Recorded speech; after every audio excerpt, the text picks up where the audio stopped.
안녕하세요. 사연을 부탁해입니다. 오늘의 사연을 소개하겠습니다. 남편이 우리 집에 인사를 하고 가자마자 엄마가 떨떠름한 표정을 지어 보였습니다. 사람은 괜찮은데 홀어머니인 게 조금 걸리네. 엄마, 그때도 말했지만 태민 씨 어머님 진짜 좋은 분이셔. 인상도 엄청 인자해 보이셨다니까. 지금은 결혼 전이니까 그러겠지. 거기다 시누이도 있다며. 말리는 시누이가 더 밉다는 말도 있잖아. 그게 그냥 있는 말이 아니라니까. 네 고모들만 봐도 살면서 나를 얼마나 힘들게 했는지 잊었어? 니들 할머니한테 용돈만 드려도 얼마 드렸는지 캐묻고 따지러 오고 진짜 생각하기도 싫다. 엄마가 몸서리를 치며 고개를 젓고 있자 아빠가 조용히 자리를 피했는데요. 엄마 말처럼 고모들의 간섭이 어마어마하긴 했습니다.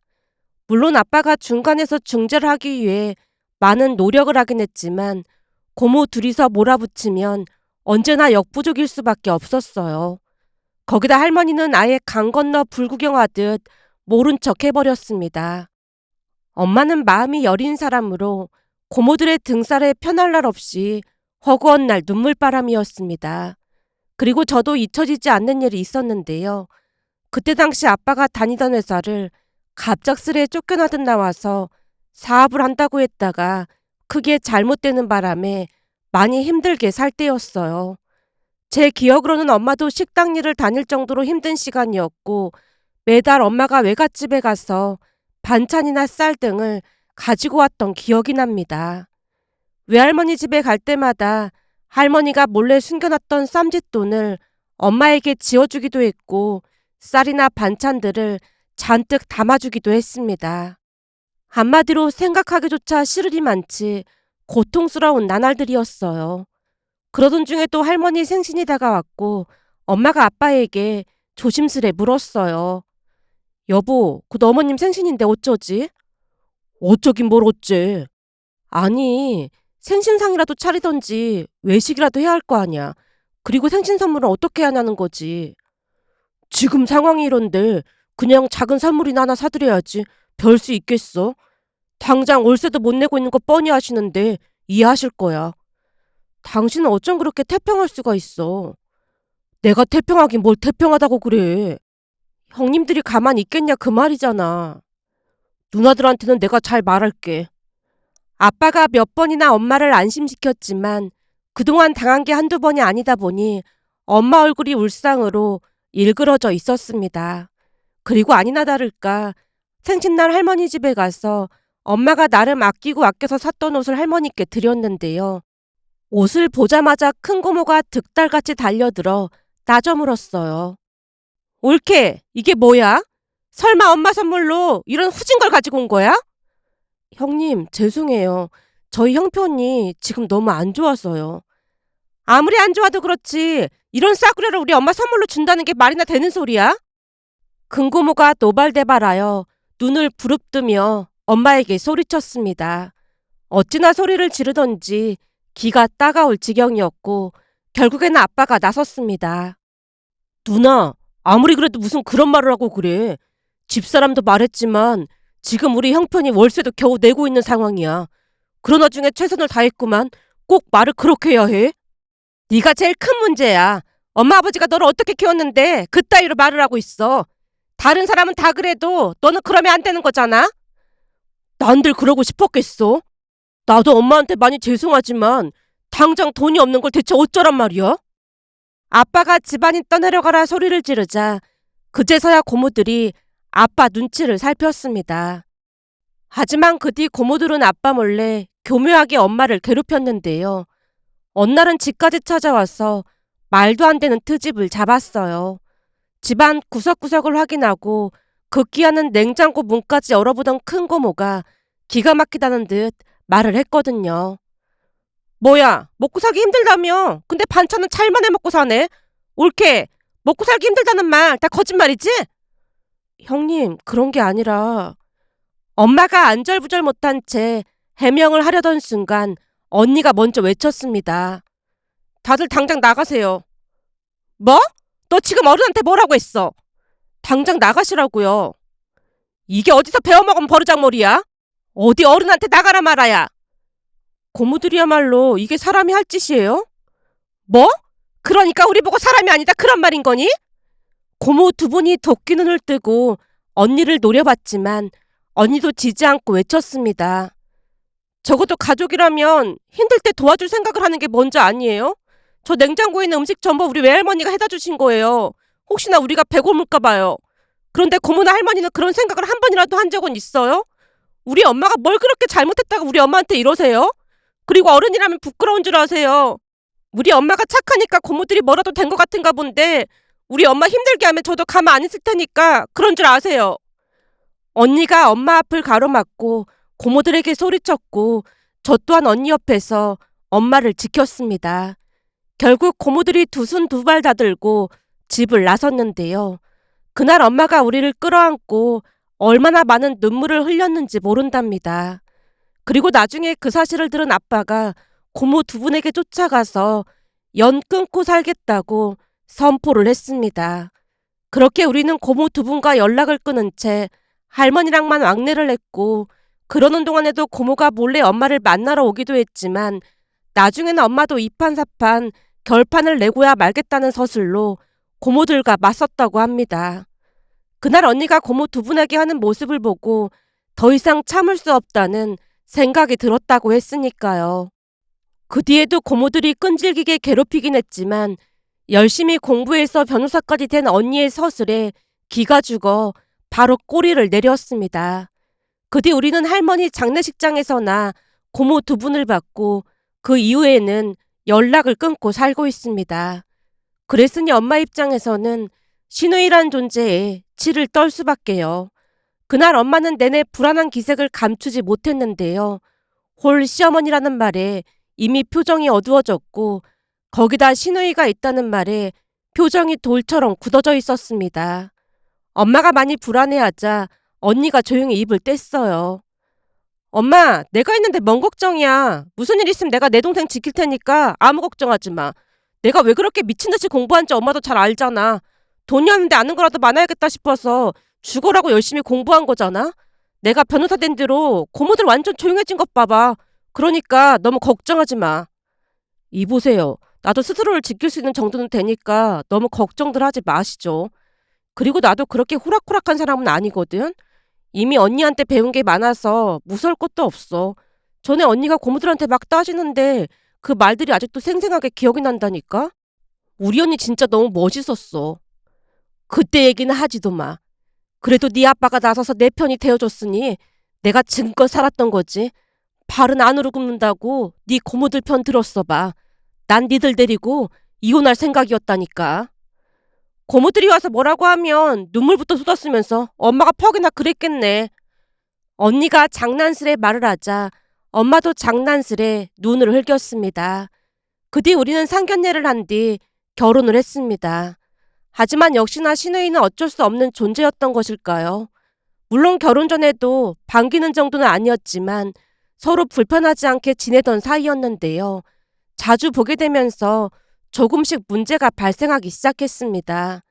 가장 큰 이유는 시어머님도 그렇고 남편도 제게 많이 의지를 하자 시누이가 조금씩 심통을 부렸습니다. 특히나 시어머님은 저를 많이 믿고 의지하는 편이었는데 시누이 입장에서는 그게 불만인 듯해 보였어요.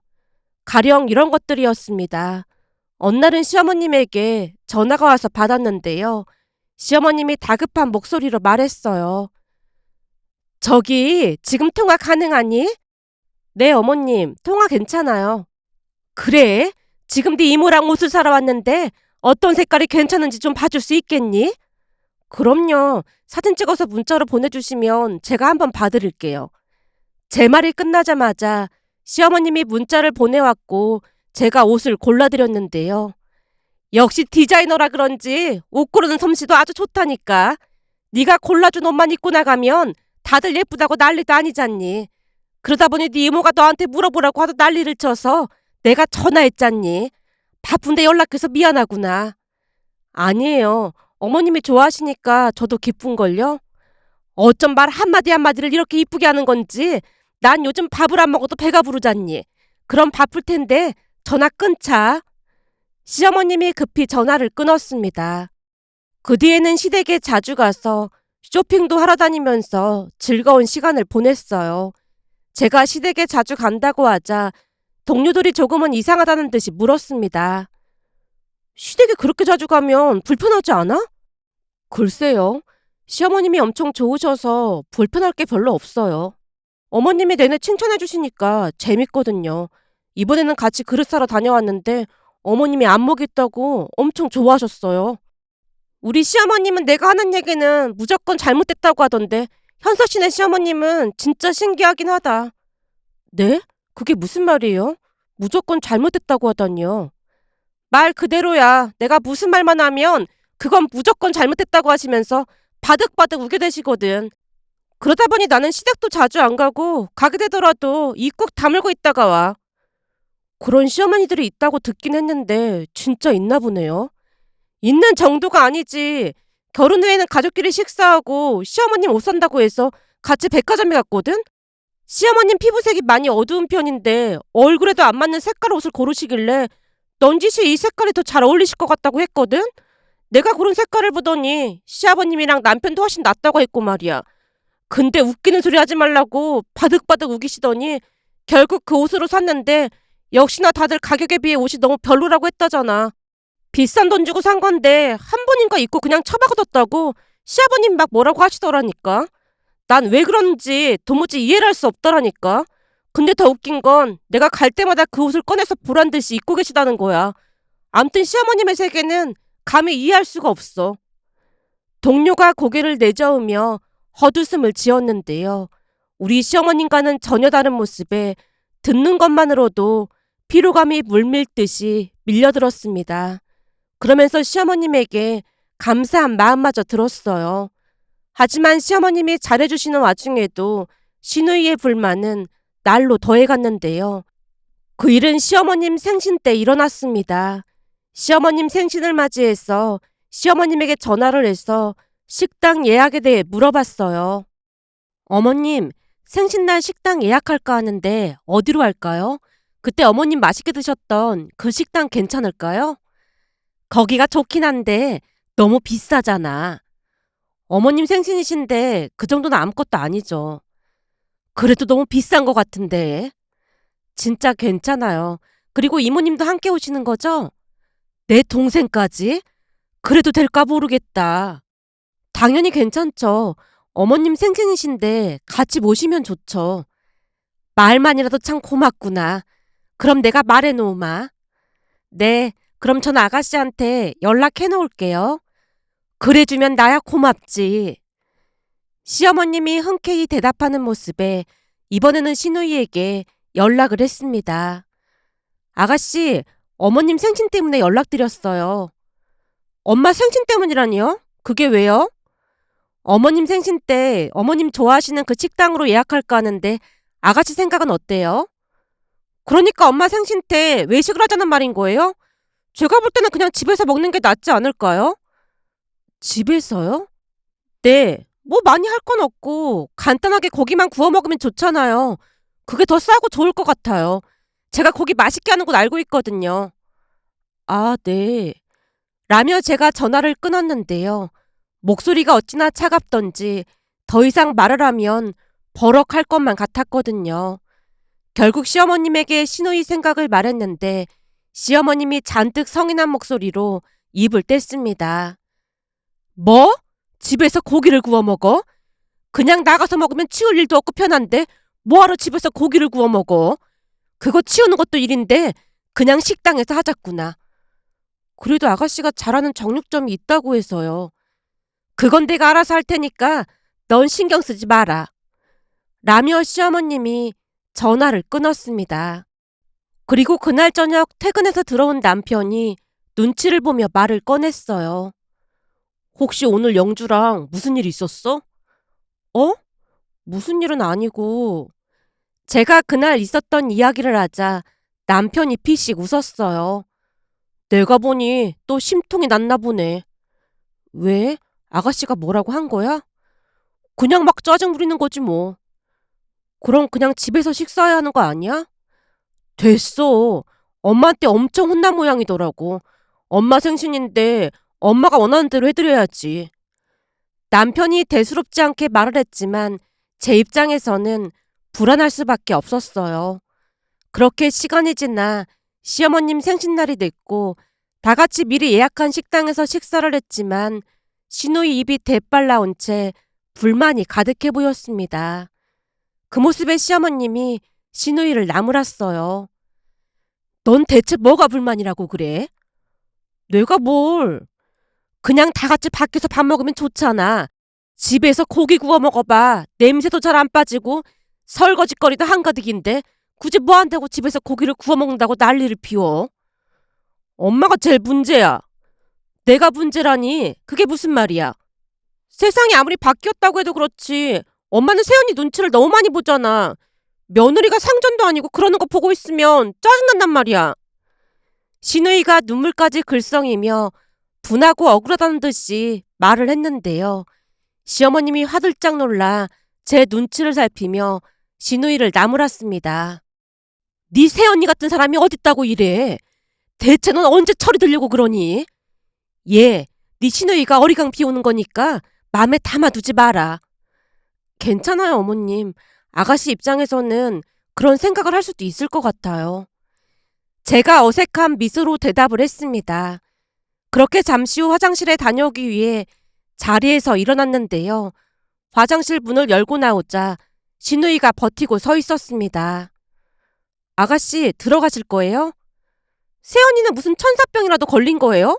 왜 항상 착한 척을 하는 거예요? 물론 저도 아가씨 말투 때문에 화가 나긴 하죠. 그렇지만 어머님 생신날 말다툼을 할 수는 없는 거잖아요. 아가씨가 저를 싫어하는 건 잘 알고 있지만 굳이 어머님 생신날까지 이러는 건 잘못된 거 아닐까요? 제가 처음으로 쓴소리를 했더니 진우이가 멋씹은 표정으로 저를 노려봤습니다. 그렇게 밥이 입으로 들어가는지 코로 들어가는지 알 수가 없을 정도였기에 밥을 먹는 둥 마는 둥 하고 집에 들어왔는데요. 집에 들어오자마자 시어머님에게 전화가 왔습니다. 예, 오늘 덕분에 참 잘 먹었다. 신경 써줘서 정말 고맙구나. 아니에요. 항상 부족한데 예쁘게 봐주셔서 정말 감사합니다. 네가 부족하긴 뭐가 부족하겠니? 한참 부족한 건 네 시누이지. 오늘도 네 시누이 때문에 기분이 많이 나빴지? 내가 집에서 많이 혼냈으니까 맘 풀어라. 워낙 낯을 많이 가리다 보니까 아직 마음을 열지 못한 모양이야. 전화로 이런 얘기하는 게 참 그렇긴 한데 그동안 남편 없이 자식들 키우면서 서름을 참 많이 당했다. 과부가 된 게 내 잘못도 아닌데 마치 과부가 된 게 내 잘못인 것처럼 다들 못 잡아먹어서 안달이 났었거든. 특히나 태민이 친할머니는 허구한 날 찾아와서 죄인 취급을 했거든. 그런 모습을 태민이랑 영주가 고스란히 보고 자라다 보니까 누가 조금이라도 나를 무시하는 기색만 보이면 저렇게 난리를 치잖니. 너를 미워한다기보다는 혹시나 나를 무시하지는 않을까 경계하는 거니까 너무 맘에 담아두지 않았으면 좋겠구나. 시간이 지나면 영주도 네 맘 알아줄 거야. 내가 다시 한번 사과하마. 아니에요, 어머님. 오히려 이렇게 말씀해 주셔서 감사해요. 저도 많이 노력해 볼게요.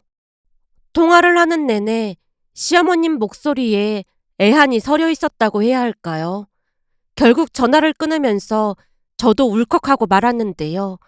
그동안 시댁 가족들이 겪은 서름이 제게도 고스란히 전해져 왔으니까요. 며칠 후 엄마가 반찬을 가지고 가라는 말에 친정에 갔다가 그날 있었던 이야기를 하자 엄마 눈시울도 붉어졌습니다. 사부인이 그동안 고생을 참 많이 하신 것 같네. 그러니까 말이야. 그때 당시 남편 떠나보내고 홀로 자식들을 키워야 하는 며느리한테 시어머니란 사람이 어쩜 그런 소리를 할 수 있는 걸까? 그러게 말이다. 니들 고모들이 한 건 그냥 아무것도 아니었네. 시어머님 얘기 들으면서 나도 고모들의 만행이 떠오르긴 하더라고. 네 말 듣고 보니 사돈처녀 마음도 이해가 되긴 하네. 친할머니가 엄마를 힘들게 하는 걸 고스란히 보고 자랐으니 가족이 아닌 다른 사람들한테도 경계를 할 수밖에 없는 거지. 앞으로 네가 많이 노력해야 할 것 같다. 인성이 나쁘거나 그런 사람은 아니어서 나도 노력하려고. 엄마와 많은 대화를 나눴는데요. 엄마 말처럼 우리가 고모 두 분에게 상처를 많이 받았듯이 신우이도 마음속에 상처를 고스란히 지니고 살고 있는 건 아닌가 싶었거든요. 그 뒤에는 신우이가 틱틱거려도 그냥 그러려니 하고 지냈습니다. 제가 별 상관도 하지 않고 그냥 넘겨버리자 남편이 많이 고마워했어요. 여보, 영주 때문에 많이 불편할 텐데 참아줘서 정말 고마워. 아니야. 어머님이랑 당신이 내 맘 알아주니까 난 별로 불편할 것도 없어. 제가 대수롭지 않게 대답하자 남편이 많이 미안해했습니다. 그러던 어느 날은 집안이 발칵 뒤집히는 일이 일어났습니다. 그날은 퇴근 후 집에 가던 중 남편에게 전화가 왔습니다. 여보, 나 오늘 갑자기 회식이 잡혔거든. 당신 혼자 밥 먹어야 할 것 같아. 미안해. 아니야, 회식인데 참석해야지. 그럼 나는 오랜만에 치킨이나 시켜 먹어야겠다. 근데 술 먹고 운전은 금지인 거 알지? 당연하지. 그건 내 철칙인 거 잘 알잖아. 남편이 자신만만한 목소리로 전화를 끊었습니다. 그리고 저는 홀로 치킨을 시켰고 오랜만에 영화를 보면서 나름 즐거운 시간을 보냈습니다.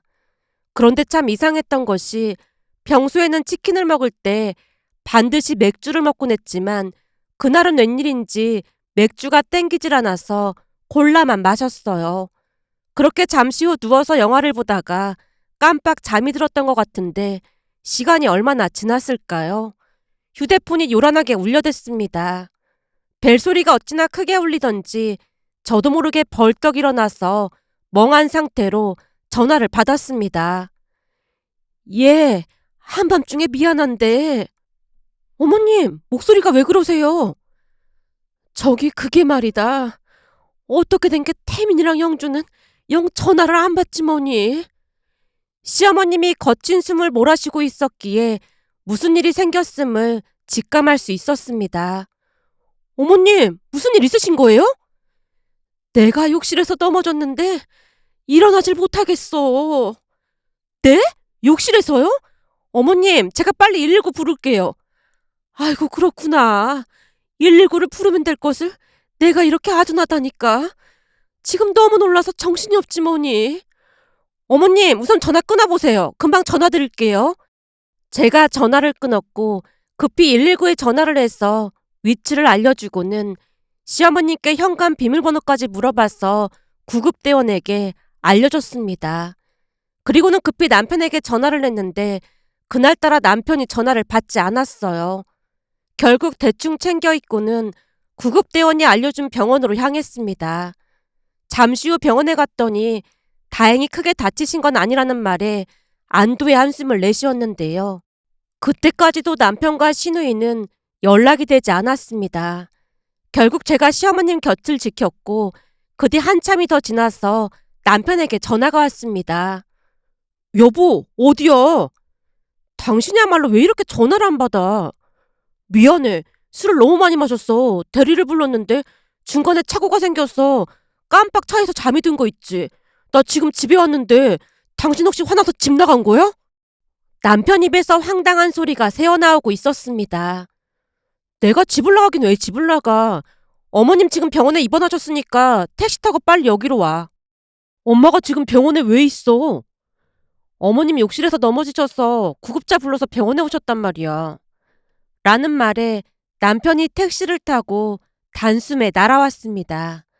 그러는 동안에도 신우이와는 연락이 되지 않았고 다음날 아침 일찍 소식을 듣고 찾아오신 이모님이 남편에게 잔소리를 늘어놨습니다. 잘들 하는 짓이다. 엄마가 욕실에서 넘어져서 꼼짝도 못하고 있는데 자식이란 놈들은 어디서 뭘 하느라 연락도 안 되고 네 처가 병원을 지키게 하는 게 말이나 되는 소리야. 그리고 영주는 아직도 연락이 안 되는 거야? 이모님, 아무래도 어제가 금요일이다 보니까 오늘 늦게까지 잠을 자는 것 같아요. 지 엄마는 병원에 입원까지 했는데 잠이 잘 오겠다. 이모님이 잔뜩 부하가 난 목소리로 외쳤습니다. 그 모습에 시어머님이 이모님에게 조용히 말했어요. 뭐 묻은 개가 뭐 묻은 게 나무란다고 하더니만 너도 전화를 안 받았으면서 뭔 말이 그렇게나 많아. 평생 나를 지켜준다고 큰소리 뻥뻥 칠 때는 언제고 급할 땐 연락도 안 되는데 내가 너를 믿을 수 있겠어? 언니, 나야말로 진짜 깜빡 잠이 들었다니까. 언니도 알다시피 한번 잠이 들면 누가 업어가도 모르잖아. 암튼 내가 이번에 느낀 게 아주 많아. 내가 다 전화를 했는데 바로 전화 받고 도움을 준 건 우리 며느리밖에 없더라 그 말이야. 언니, 나는 오해라니까. 근데 욕실에 휴대폰을 가지고 들어갔던 거야? 그러게 말이야. 유튜브로 뭐 보다가 그냥 가지고 들어갔거든. 근데 미끄러져서 넘어지는 바람에 바닥에 떨어져서 혹시나 전화가 안 될까봐 얼마나 시급했는지 모른다니까. 그러게 진짜 천만다행이었네. 내가 보기엔 하늘이 도운 것 같네. 조카 며느리 정말 고마워. 아닙니다. 당연히 해야 할 일을 한 것뿐인걸요. 우리 며느리가 얼마나 똑똑하던지 바로 119를 불러줬다니까. 자다가 일어난 것 같은데 아주 똑 부러지더라고. 시어머님이 입이 닳도록 칭찬을 하는 모습에 몸둘 바를 모를 지경이었습니다. 그렇게 그날 점심때쯤이 돼서야 신우이와 통화가 됐고 신우이가 놀라서 병실로 들어왔습니다. 엄마, 괜찮은 거야? 의사가 뭐래? 사진 찍어보니 머리도 크게 이상이었고 많이 심한 건 아니라니까 너무 걱정은 하지 마. 근데 네 새언니 덕분에 살았지 뭐니. 라며 시어머님이 또다시 제 칭찬을 하는 모습에 쑥스러운 마음이 들어 제가 살짝 자리를 피해 밖으로 나왔는데요. 잠시 후 신우이가 따라 나와서 눈물을 쏟았습니다. 언니, 정말 감사해요. 아가씨, 왜 울고 그래요? 사실 밤늦게 엄마가 전화한 거 보긴 했는데 친구들이랑 놀러가 있는 중이라 귀찮아서 전화 안 받았거든요. 엄마가 아픈 것도 모르고 놀고 있었던 거네요. 아가씨, 제가 모시고 왔잖아요. 그럼 설마 아가씨는 저를 가족으로 생각도 안 하고 있었던 거예요? 제가 장난스레 묻자 신우이가 세차게 고개를 내저었습니다. 가족 중 누구라도 모시고 왔으면 그걸로 된 거잖아요. 그러니까 너무 그러지 마요. 언니, 정말 감사하고 고마워요. 그동안 속죽게 군 것도 사과드릴게요. 신우이 눈에서 눈물이 펑펑 쏟아지고 있었는데요. 그때 이후로 신우이는 전혀 다른 사람처럼 변해갔습니다. 제가 하는 말이라면 무조건 믿고 따랐거든요. 어느 날은 남편에게 조용히 물었어요. 여보, 아가씨가 너무 많이 변해서 좀 어색하고 그런 거 있지. 나한테 하는 말이 당신이 엄마를 구해준 생명의 은인이라고 하면서 앞으로 충성을 다할 거라는 둥 그러더라고. 암튼 변덕이 죽을 듯 한다니까. 확실한 건 나보다 당신을 더 믿는 거 보니까 이제는 당신을 완전히 가족으로 받아들인 것 같아.